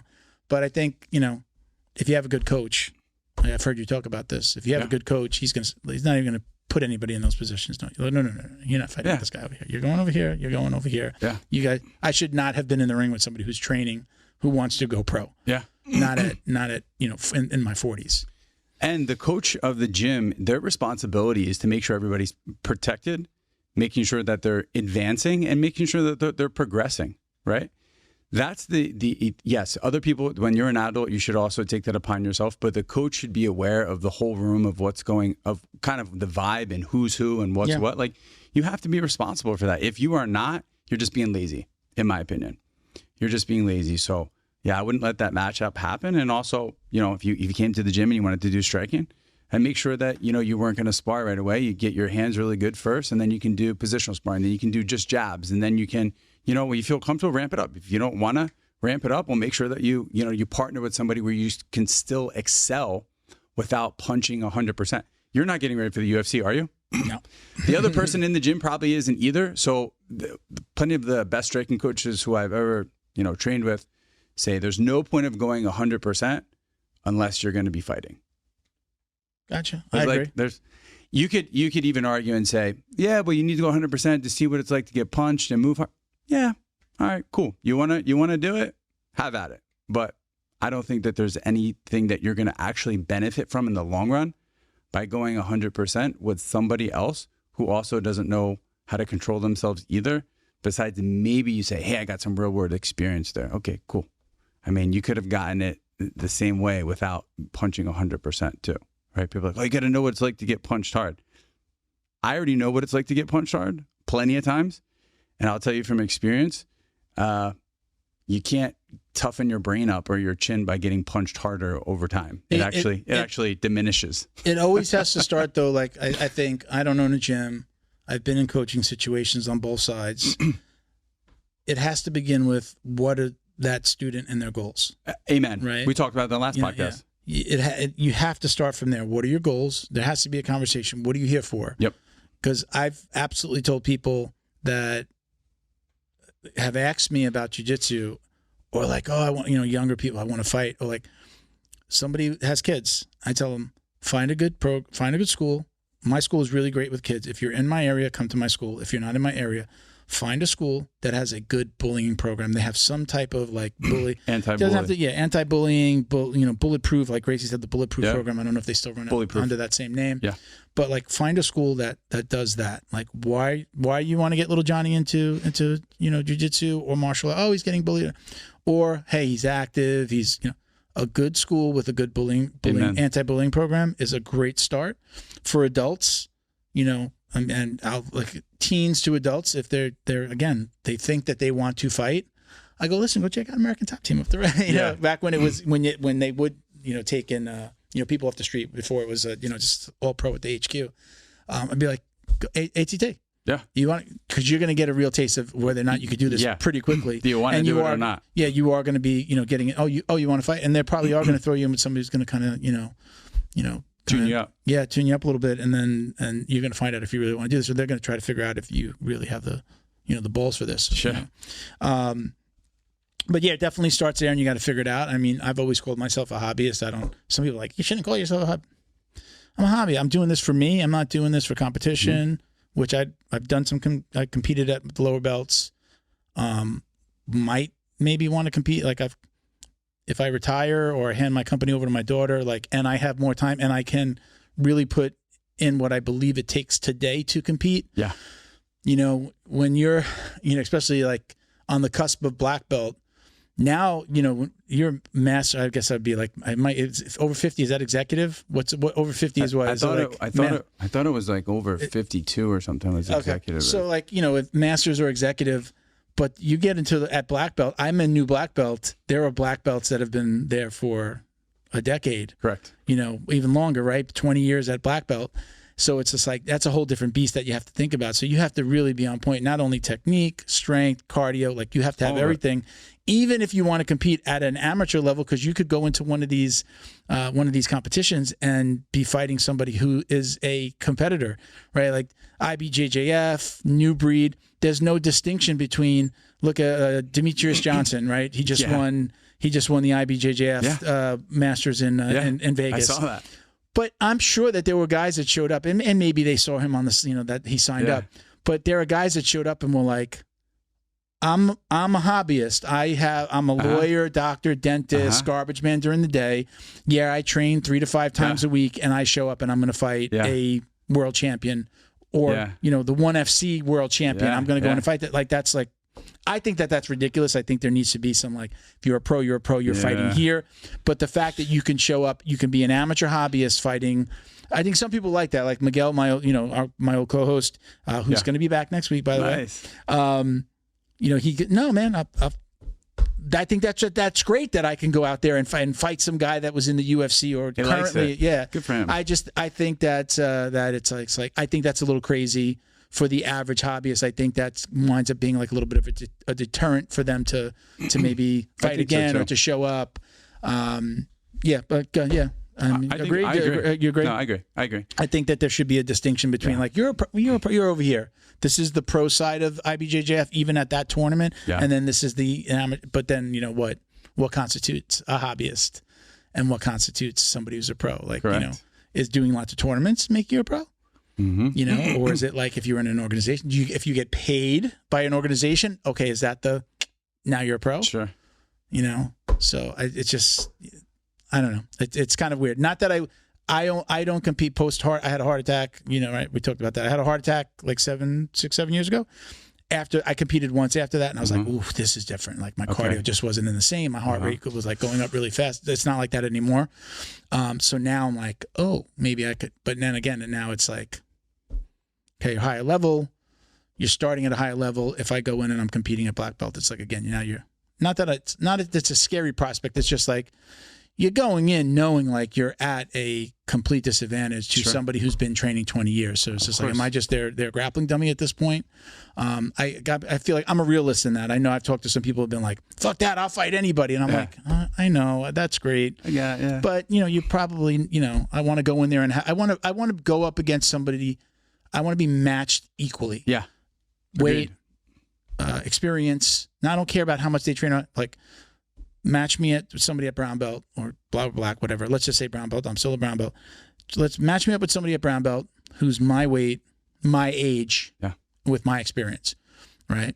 I think that that's what I'm looking for, and I just don't think that a lot of the organizations have that as much anymore. Anytime I've done a new breed, everyone was half my age. My first new breed at white belt, everyone was half my age. Now, even at that time, they're talking about 9 years ago, I always looked younger than I was. So nobody realized that I was older than them, but these guys were in their 20s. Yeah, in my mind, that's a disadvantage on your end, 20-year-old. So these guys, you know, but I double golded my first one at white belt, so that was nice. I was like, oh, this is great. I'm awesome at jiu-jitsu. Then at blue, I competed a couple of times. I golded. I got a gold, and that's like, I mean, I like. Not a ton of competing, but it was always when the new breeds came to Coral Springs. I would do the new breeds. Got another gold at blue, purple, clock cleaned. That was post heart attack. I always said that I was going to compete at very least once at every belt. And when I got the purple, that was like post heart attack, and I was like, I can do it. I'm feeling better. No, wasn't the case. Got out there, man. I was just like so tired immediately, and it wasn't like I screwed something up. It was just like that heart. Like just starts pumping, or at that time started pumping like really, really super fast. And now I'm thinking about my heart, like, am I about to have another heart attack, or is it like just, you know? So I couldn't do it. And then I just didn't. I hadn't competed again. Then blew out the knee, COVID, blah blah blah. Excuse. But, you know, insert excuse here. So I feel like I want to do it, but it's got to be where I can really prepare. Sure. And has to be your goal. Yeah. You know, and I get like some people are like, oh, fucking, I train 3 days a week and I go do them, and win or lose, I'm great. And I'm just like, that's not you. I went through that in the beginning. I did that in the beginning. I'm with you. And now at a higher level, I'm like, no, you know, this is a different level. This is, you know, heel hooks and, you know, knee bars, and, you know, there's so much more that you can, there's so much more at stake, and so much more that you can do in a no-gi match, or even in a, you know, just at a higher level. It's a different game, and you've got to be on point in all aspects of the game. You want to be fully prepared to do this endeavor if this is going to be the thing you're going to do, and you don't want to be like, I half-assed it. You're like me. When I do something, I open up a gym, or I'm going to put my energy into something, I don't do like, oh, I'm just kind of do it. You're kind of like me, like, I got to go in 100% on this. I got to make sure that this is in line, and if it's not, it's just not worth it. You know, it's your goal, right? If that's going to be your goal, you're going to make sure you're hitting everything on point. I want to compete. I feel like I think I need to, like, I don't think I could be a 3. I'm not right now, but you know, at times I've been a 3-day-a-week guy. I don't think that I can go in, be successful, be in the shape that I need to be in to training jiu-jitsu 1 hour a day, 3 times a week. I think it requires way more than that in this environment, even when you're talking about amateur jiu-jitsu tournaments.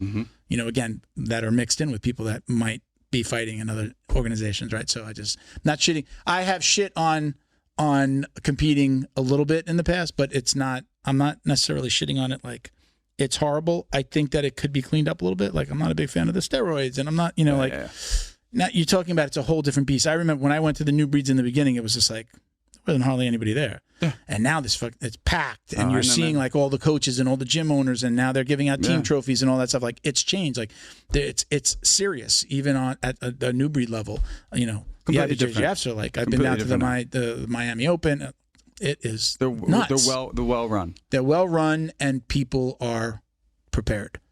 And I feel like I need to. They're prepared. Yeah. Like you said, you want to be hitting on all cylinders. My first grappling match, you can pull it up on YouTube, is in a boxing ring in New York City. That was my first. It was called Masters of the Mat with Carmine Zucchi. A tournament or just like a super fight match? It was a tournament. Yeah. So if you go on YouTube and you put in my name, you can see my I think I had 3 matches or 2 matches that day. We were 30 pounds difference, and then we did a super fight at the end, and it was in a boxing ring in New York City. Carmine Zucchi, the guy's name is. There it is, right there. And I mean, like, what happens if we fall out of the ring? Then I hit my head on the pavement, and it was just like we're grappling on the bottom. This is like pride fighting days, right? But it was MMA. I was 19 there, so we're going over 20 years ago, and I remember just hitting the ground and being like, "Man, this thing is stiff," and there's a bunch of people there. It's like it feels like this. It's the. Did you win that match? I don't know if we'll be able to watch the whole thing. No, I triangled him. Yeah. Yeah. I triangled this dude. Watch. Boop. I'm going to jump my legs up in a sec. Oh. Got him. Hook his leg. I'm going to put him out. Hook the leg. Nice. This is over 20 years ago, right? So, listen, that guy I was grappling was probably grappling as much as me, right? Like, but now like you said, we're at this whole new level of like, people are taking it more serious, right? People are more into it. Whereas then it was like, I was a teenager. I was going as much as I could. And they said, there's this tournament. So it was kind of more evenly keeled. But now you still have your hobbyists who are going up against people who are like, no, I'm going to dedicate my whole life to this. And it's like, be prepared. Like, if that's what you're going to do, be prepared to maybe be outworked by somebody who just is more dedicated to it. Yeah. Yeah. Again, if I feel like if I could, I mean, I'm saying it and I'm almost like, stop being a bitch. I just feel like I really do want to, if I go in, I want to be evenly matched. Yeah. And the main thing though is the age.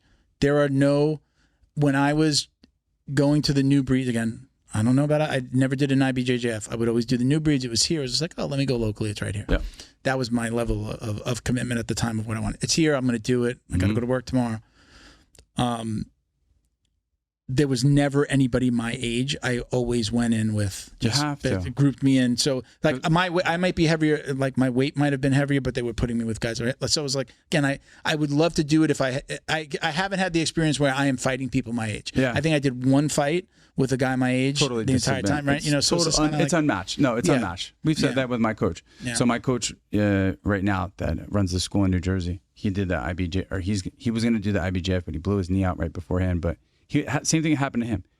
He's like, dude, I didn't do that good that match. I was like, dude, you're going against a 20-year-old who wrestled in college. He's been doing this, jiu-jitsu for a while now. Like, you're almost 50. Like, why did you think that you were going to totally outclass a 20-year-old who wrestled Division I, who's been doing jiu-jitsu for the past 5 or 7 years? Yeah, it's mismatched. Now, in my mind, it is mismatched. I give a lot of credit to somebody like this is this Facebook guy that's fighting now. What's the Facebook guy's name?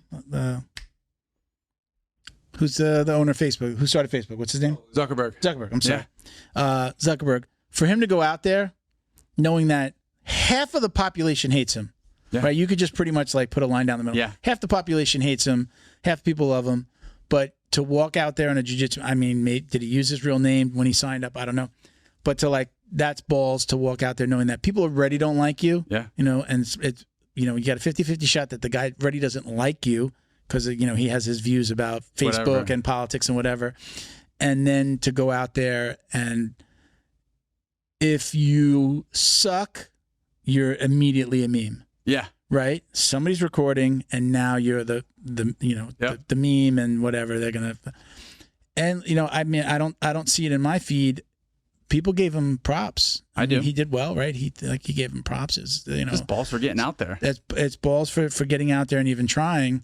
And now this whole, what do you think about this whole like Elon Zuckerberg? I don't think this is ever going to happen. People are like, oh yeah, it's happening. UFC is going to be on Fight Pass. I don't think it ever happens. I don't think so either. I don't think it ever happens. I don't think it happens because I don't think the risk of losing and becoming the joke, right? You lose in a bad way. Credibility in some sense. Yeah, right. Now, like if he was to, like, Elon shits the bed and just looks like shit. Mm-hmm.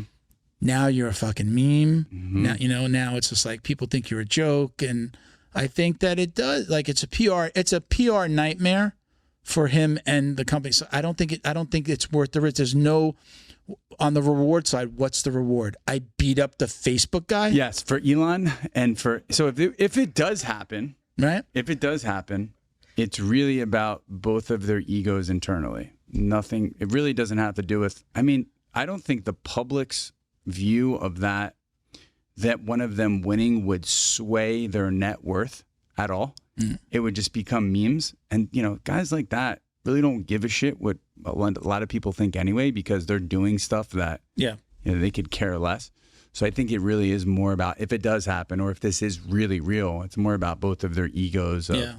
I just don't like you as a person, and I just want to beat you because I have this primal thing in me, and I want to see you lose. I think that it's kind of like that. If they did fight, who do you think wins? I'd like Elon to win, but Zuckerberg, I think, will win. I just think MMA fight or jiu-jitsu match? Either. Okay, how long do they have to prepare? Would hypothetical, like, let's say they have 6 months, right? Well, an average fighter is going to have 12 weeks to prepare for a fight. So let's say 12 weeks, 3 months. Zuckerberg, if they have 6 months or more and Elon knows what's going on, I think that he's smart enough to up his skills in some way, shape, or form, and he's very crafty to make it very competitive. Yeah. But right now, if they're to step, I mean, Zuckerberg all the way. I think Zuckerberg younger, and as far as we know, I mean, he's been training for some time. Like, he trained before it became public, right? So he was training, and then now we know that he's training, and then he started doing the tournaments. I just think that he's put a little bit more into it. Yeah. I think, again, he's younger, feels like he's very much focused on learning and doing better. And now you see these guys like you got Musumeci. Yeah. With Zuckerberg, right? Zuckerberg. And then you got like Lex. Yeah. And I guess he's St. Pierre, right? Danaher, the Danaher squad. So like you got those, like that line down the middle, right?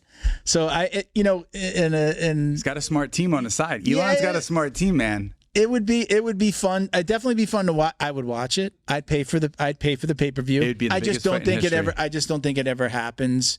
I don't think, even though, like, if you say, let's do it for charity. Yeah.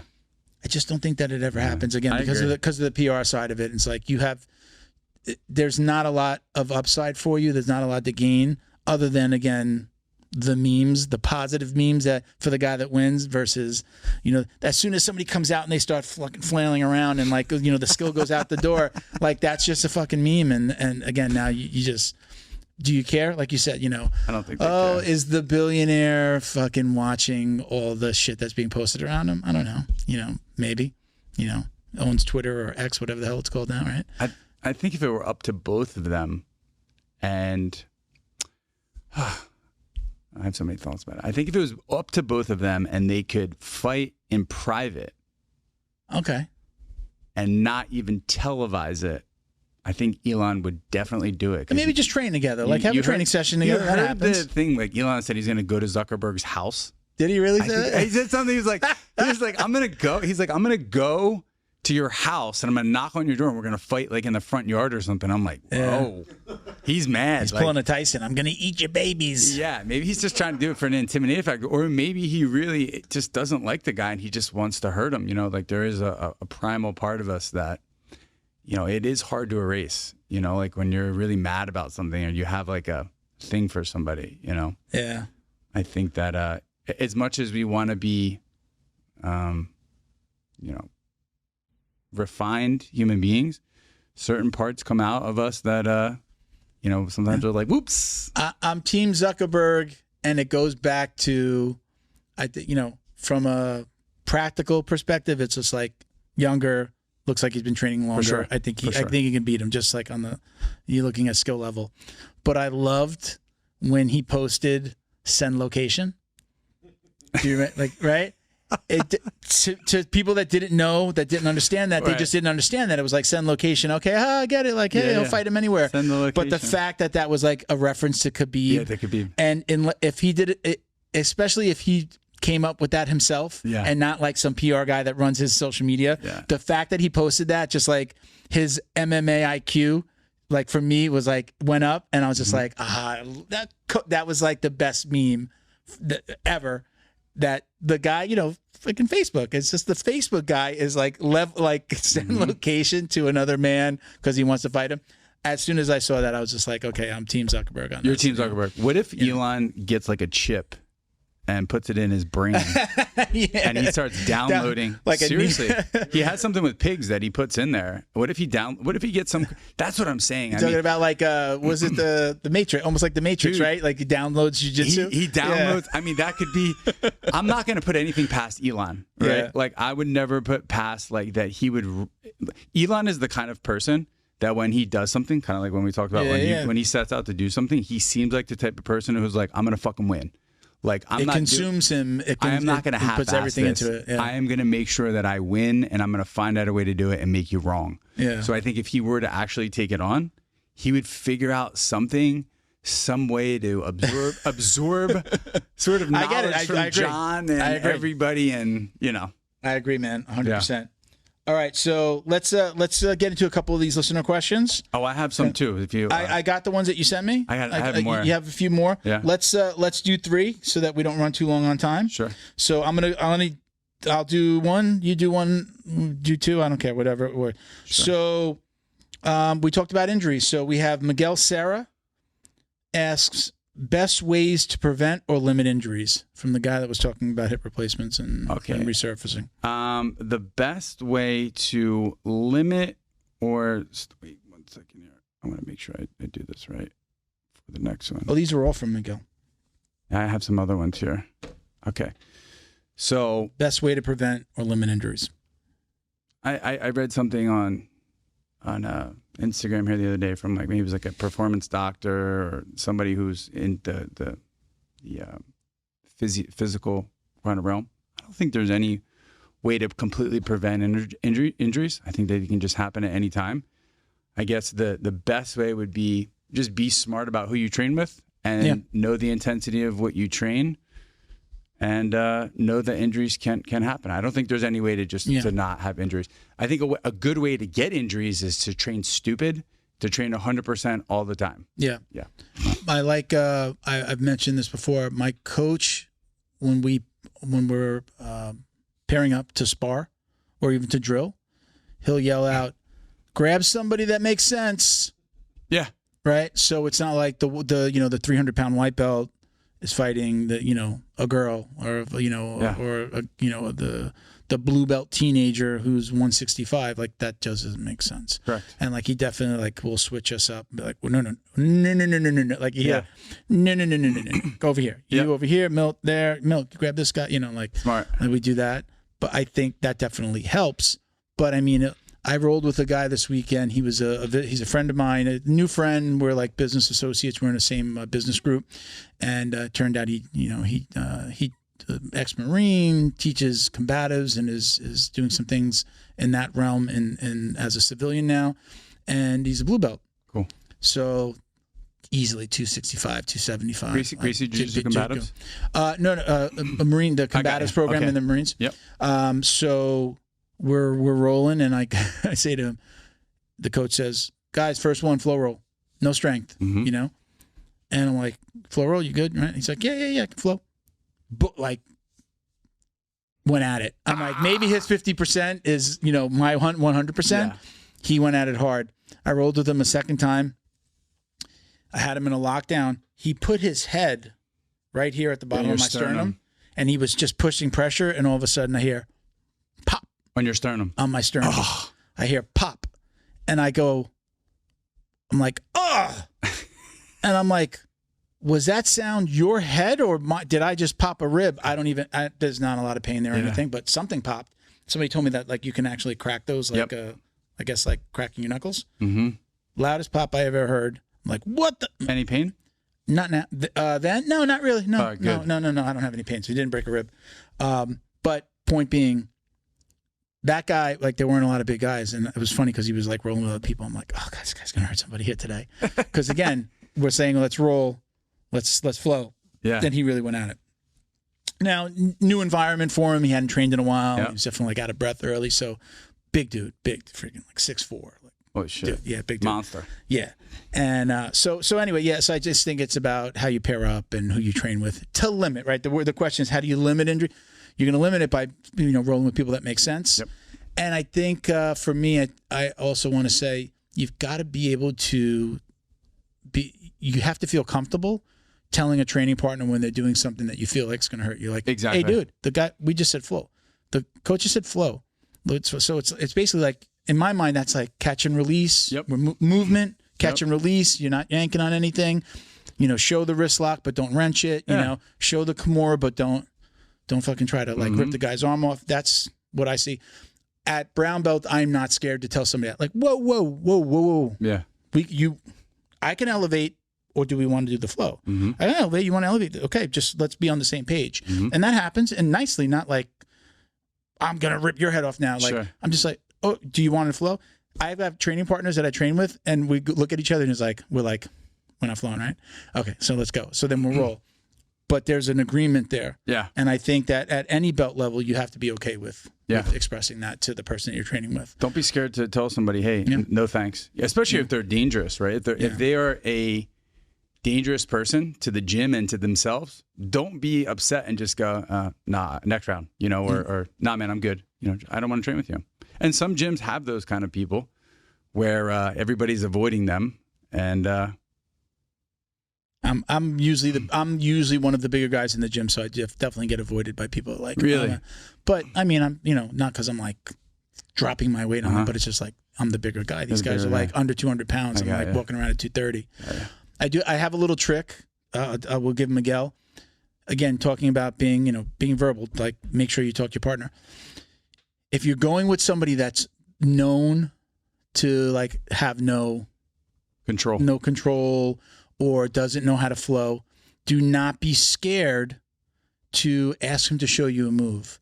You turn him into almost like a little bit of an instructor, right? And you're like, hey, you always get me in this thing. Do you mind if we start there? Can I start it on you? Can you start it on me? Can you just show me how to do that? Yeah. And it usually, I think it's like an ego boost for that person. Yeah. And then they go, okay, competitive hat off, and let me put on my instructor hat.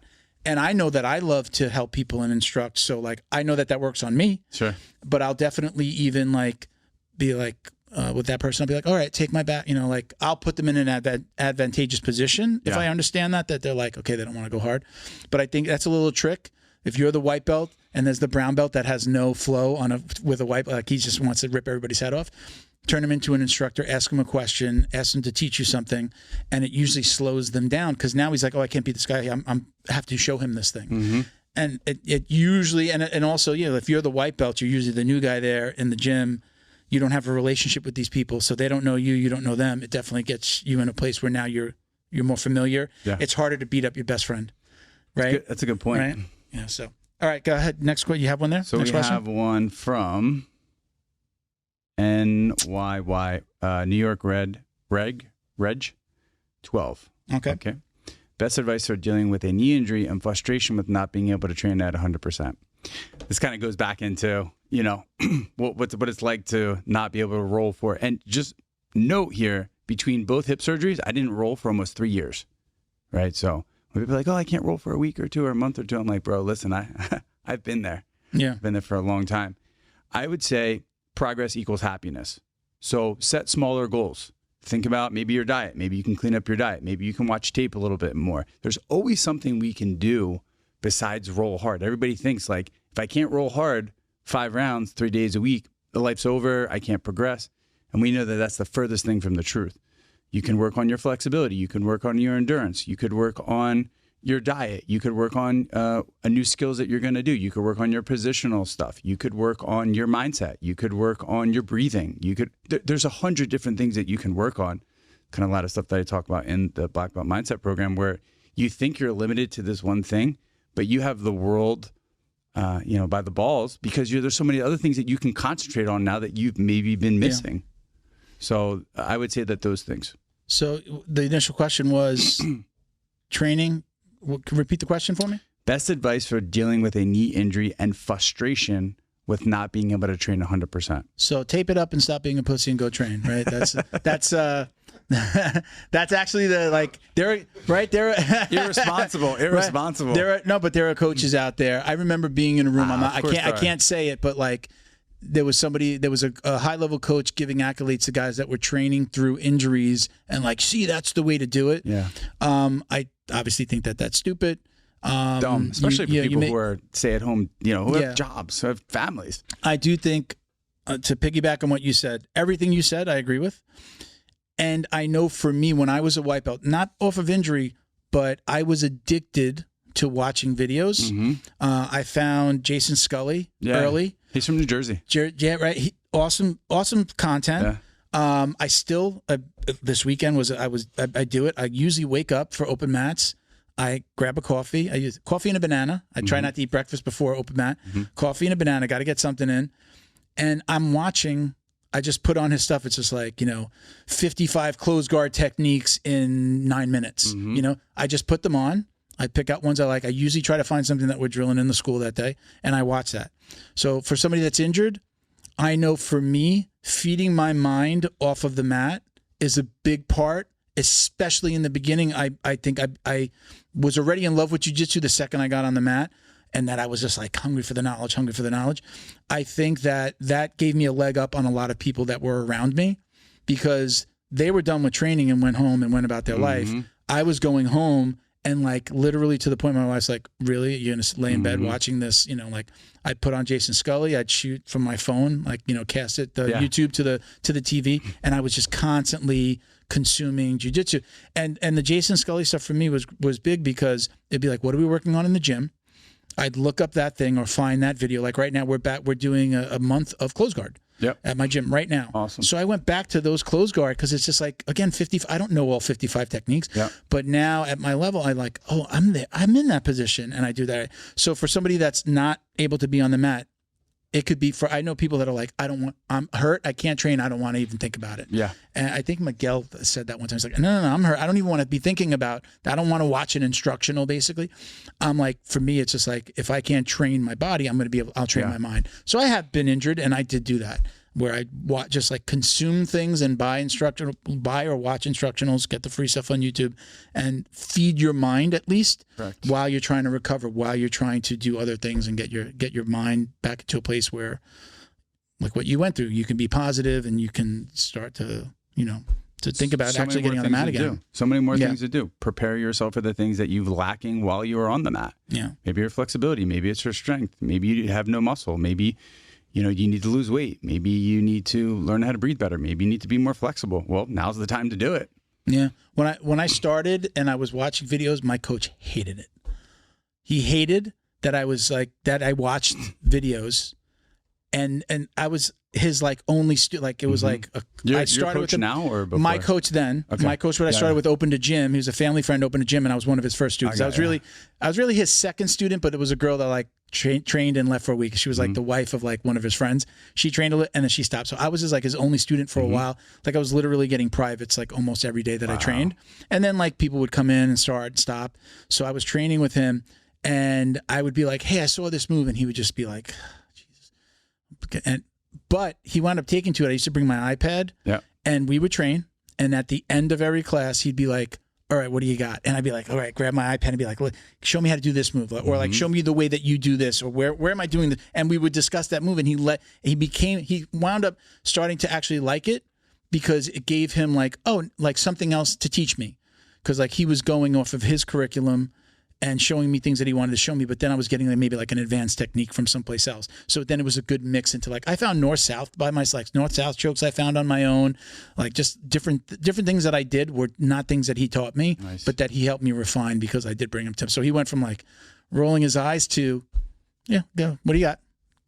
iPad was always on the side of the mat, and I grab it and be like, pull up something, and then he would show it to me. So I definitely, the world has changed though. Now it's just like every coach is showing moves. Every coach is, you know, but I'm big on Jason Scully, had him on the show, became a member of his site, Grappler's Guide. But I still just go on to YouTube and look at his stuff. All right, let's do one more question. So this is from a guy from Philly. Somebody knows you? Yeah. So this is a funny one, okay? I'm not gonna say it. How do I get a bigger John? Okay. In Philly, so I thought it was funny. In Philly, anything could be a John. Like, you know, Philly people have like this sort of like, I don't want to say this lingo, but they have this lingo like, yo, let me see that John. Like, this could be a John. That could be a John. This could be a John. Like just saying that thing? It's yeah, like that thing. That John, though. You know, like, yo, you know this? Let me see that You're from John. up there? Where are you from, Yo, Christian? John. Where are you from?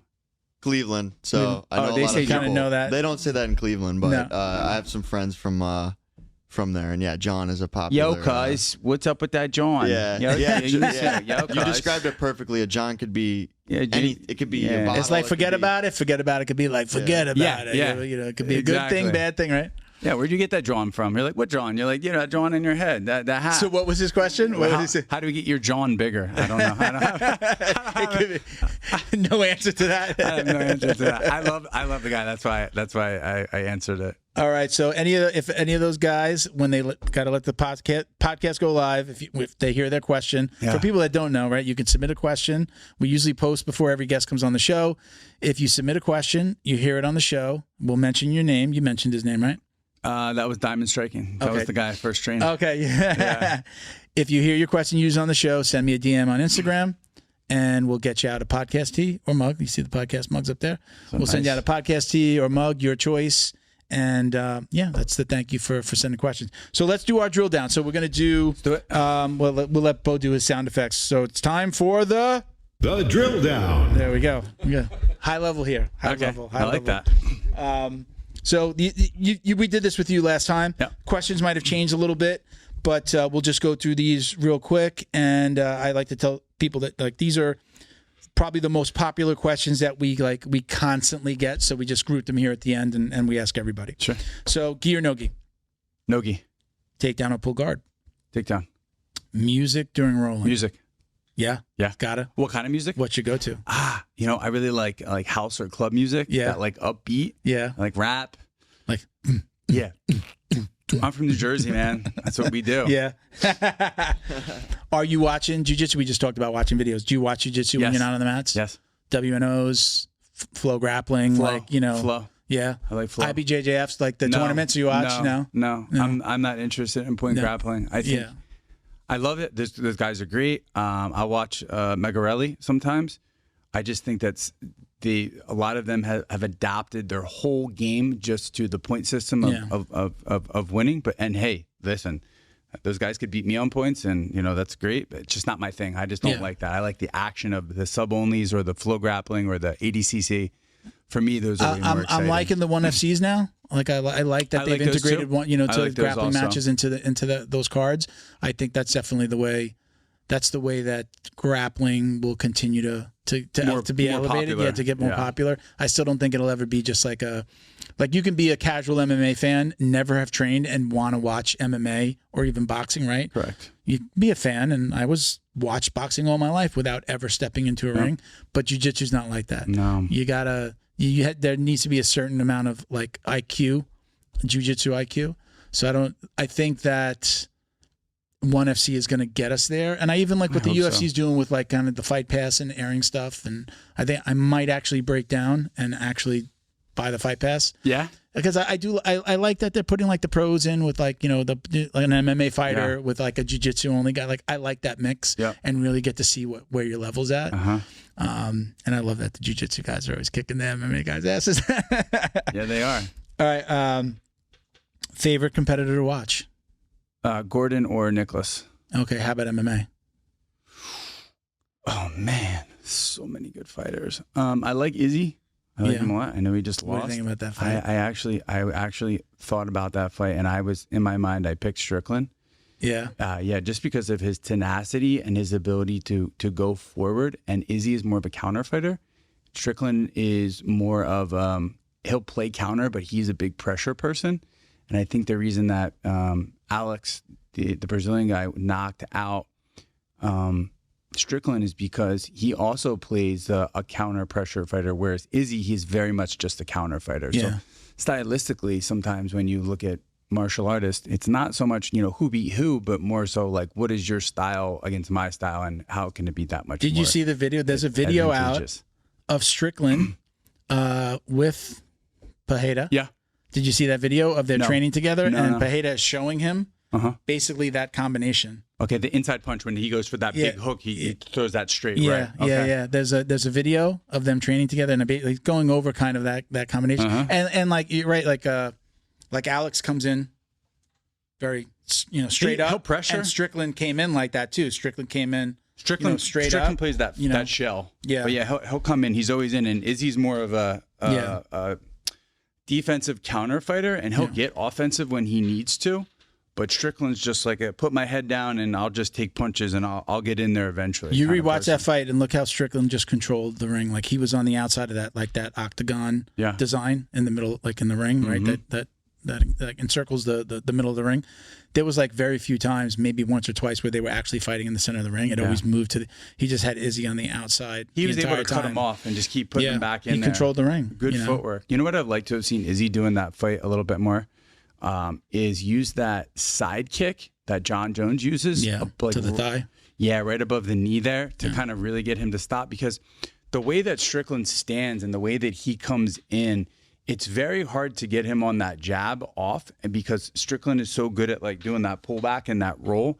But if you can do the lower extremities, sometimes you can kind of get him to stop. But what Strickland does is he blades himself really well. So like the front kicks don't work on the center of the body because the body becomes so bladed and he's not so square. When you become square, now you have a bigger target. So he gets himself bladed just enough that it's easier for him to kind of get in there and start getting, silly or how he gets. I didn't think Strickland had any business even getting that fight.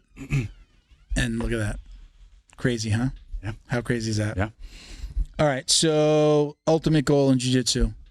Ultimate goal in jiu-jitsu is to impact as many people's lives as possible through my martial arts and my martial arts studio, to help them in all different ways. Gotcha. To me, that's more important than me even winning a world championship, right? Because the world championship is just for me. Yeah. Maybe I can inspire some people and to do it and this and that. But if I can actually have people come back to me and be like, man, you changed my life, or you changed my kid's life, or like through your martial arts, I was able to get through college and earn a scholarship for the mental things that you showed me, that's a win. Yeah. Cool. Now this is the big one. Do you remember the big one? No. Remember the big one? This is like the drum roll. Favorite food? Yeah. Do you or do you not wash your jiu-jitsu belt? Do I or do I not? No, I usually do. You wash it? Yeah, not like all the time, but I do. Good for you. Yeah, You're not a dirty don't. I do. I just not as much as every single day. I don't wash it every session. Might be like every couple of sessions. I'm every couple of. I do have two belts. Yeah. Every couple of sessions, I do. We don't have it up here. Use a little in the neutral zone, the spray. Okay. So I'll spray it. If it's not around, I've used Lysol, so I'll spray it and hang it. Mm-hmm. But yeah, I wash it. Remember, I'm doing no-gi more. I like no-gi more, so I don't have to wash my belt.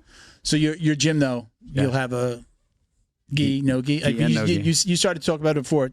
You really look at it more of a no-gi gym, or is it going to be gi and no-gi? It's going to be equally gi and no-gi, because, and it has nothing to do with who's around me, but it's just what I know that I want to offer. I want to be able to offer no-gi and gi, but also the combatives of like the Gracie Jiu-Jitsu combatives. I'm going to offer that in the beginning. That's right. Nice, I'm not worried about people passing guard for 2 points. I'm worried about what do you do? How do you punch block defense? How do you grab the body? How do you trip? How do you get out of somebody choking you?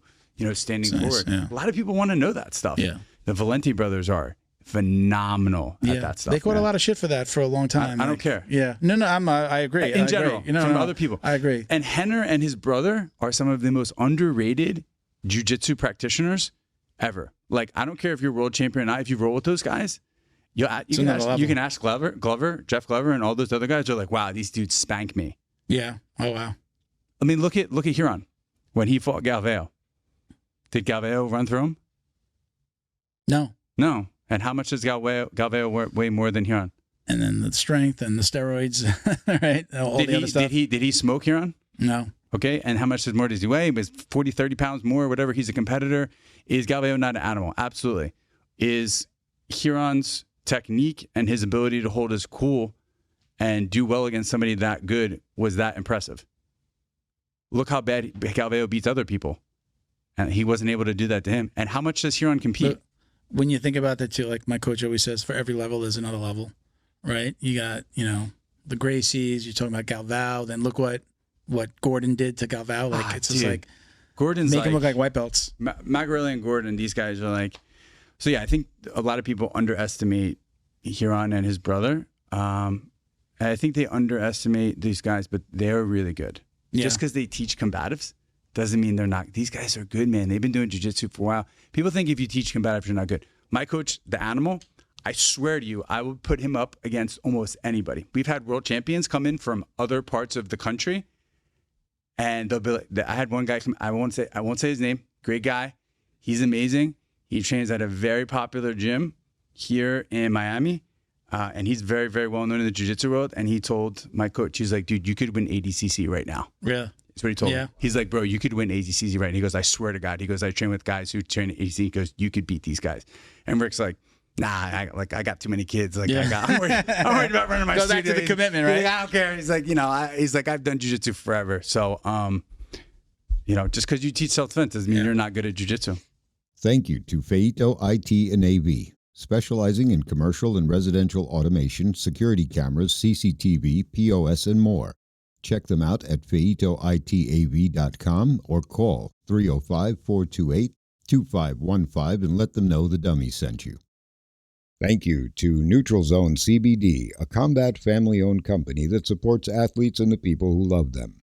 Neutral Zone strives to deliver clean CBD products for sports recovery in gummies, lotions, balms, roll-ons, and more. After a competition, a hard rolling session, or a tough day on the job, Neutral Zone has a product designed to help you reduce inflammation, increase cell rejuvenation, and may even help with aging joints. Visit NeutralZoneCBD.com and get 25% off your order with code JJD. And follow them on Instagram too, at MyNeutralZone. Special thank you to the crew over at Flow and Roll for all their support.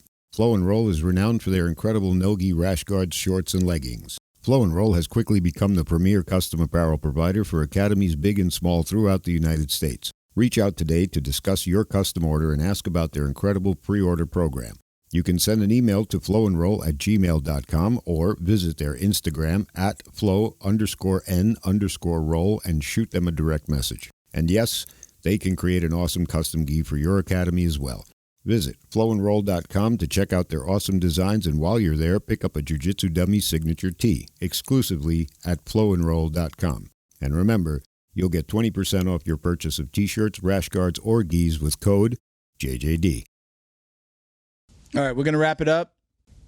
Any shout-outs? You want to say hello to anybody? Thank yous? Can't tell anybody. Is your gym up north closed? Did you close your gym? No. Oh, no, still have it's open. All right, so you can give your gym a shout-out. Tell everybody where they can find you. Yeah, Budo Martial Arts in Ewing, New Jersey. And give a shout-out to my wife for always being supportive and believing in me and what I do in my life. Without that, we talked about that in the beginning, what was my wife like? Without that, it's kind of like you second-guess yourself. When you have somebody behind you who's like, everything I do, she's like, you can do this. I know we're going through a hard time right now. I know you can do this. Yeah. That's big. Yeah. Amen. We won't get into why I got divorced, but that you just explained it. I didn't have that. Sounds like for the better. Sounds like for the better, my friend. All right, everybody. Thank you for watching and listening. You can check us out at Jiu-Jitsu Dummies on Instagram. All right. I'm Uncle Milty BJJ on IG. Bo, you want to throw out Handy Wisdom? Handy_Wisdom. You can check out Bo and his new project. And thank you for doing this again, bro. I really appreciate it, man. All right. Thank you for watching and listening, everybody. Peace, love, Jiu-Jitsu. Los.